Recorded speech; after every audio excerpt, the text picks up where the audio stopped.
শ্লোক ৯ যজ্ঞার্থাৎ কর্মণন্যত্র লোকোয়ং কর্মবন্ধন তদর্থং কর্ম কৌন্তেয় মুক্তসঙ্গ সমাচার। বাংলা অর্থ যজ্ঞভাব ছাড়া করা কর্ম মানুষকে কর্মবন্ধনে বাঁধে। হে কৌন্তেয়, যজ্ঞের জন্য কর্ম করো, আসক্তি ত্যাগ করে। সংক্ষিপ্ত শিক্ষা: নিজের লাভের জন্য কাজ বন্ধন, সবার মঙ্গলের জন্য কাজ মুক্তি। এটাই গীতার কর্মের রহস্য। শ্লোক ১০ সহলিগ্রাত প্রজা সৃষ্টিনা পুরোভাজ প্রজাপতিক অনেন প্রসবিষ্যধ্বম এষ বস্তিষ্ঠকান্ধুক। বাংলা অর্থ সৃষ্টির শুরুতে প্রজাপতি যজ্ঞসহ প্রজাদের সৃষ্টি করে বলেছিলেন, এই যজ্ঞের দ্বারা তোমরা বৃদ্ধি পাও, এটি তোমাদের কামনা পূরণ করবে। সংক্ষিপ্ত শিক্ষা: সৃষ্টি শুধু ভোগের জন্য নয়, ত্যাগের ভারসাম্যে চলে।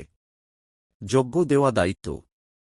শ্লোক ১১ দেবান ভাবয়তানেন তে দেবা ভাবয়ন্তু বক পরস্পরং ভাবয়ন্ত শ্রেয় পরম বাৎসৎ।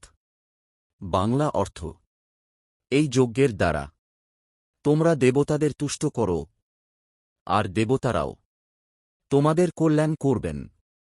এভাবে পারস্পরিক কল্যাণে তোমরা সর্বোচ্চ মঙ্গল লাভ করবে। সংক্ষিপ্ত শিক্ষা: নিলে না দিলে ভারসাম্য ভাঙে, দিলে আর নিলে জীবন চলে।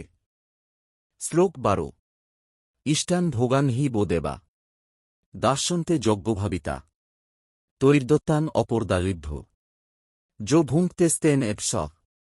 বাংলা অর্থ যজ্ঞে তুষ্ট দেবতারা তোমাদের প্রয়োজনীয় ভোগ দান করেন, কিন্তু যিনি দেওয়া জিনিস না দিয়ে ভোগ করেন তিনি চোর। সংক্ষিপ্ত শিক্ষা: প্রকৃতি দেয়, মানুষ কৃতজ্ঞ হয় না। গীতা বলে এটাই পাপ।